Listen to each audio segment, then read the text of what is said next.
Hello guys, কেমন আছো তোমরা? আজকে ছিল আমার ছেলের বার্থডে। তো ওকে বাড়িতে প্রথমে সেলিব্রেট করালাম, মানে কেক টেক কাটা হলো। তারপরে আমাদের শরীর খুব একটা ভালো ছিল না, ওই জন্য আমাদের কাছাকাছি একটা জায়গাতে গিয়েছিলাম, বিবানগিল বলে একটা রেস্টুরেন্ট। ওখানে গিয়েছিলাম। ওখানে অ্যাম্বিয়েন্সটা খুবই ভালো, আমার খুবই ভালো লাগে। কাছাকাছির মধ্যে যদি কোনো জায়গা ভালো লাগে তাহলে আমার এই রেস্টুরেন্টটাই সবথেকে বেশি ভালো লাগে। তো আমরা অর্ডার করে নিয়েছিলাম ড্রাই চিলি চিকেন, নান আর ফ্রাইড রাইস।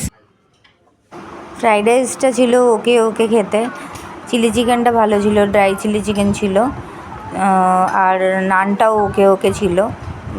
মোটামুটি মোটের উপরে ভালোই ছিল খেতে। আর সেদিনকে খুব এনজয় করেছিলাম, আমার ছেলেও খুব এনজয় করেছিল। তো আজকে ব্লগটা এই পর্যন্তই, আবার পরে দেখা হবে, টাটা।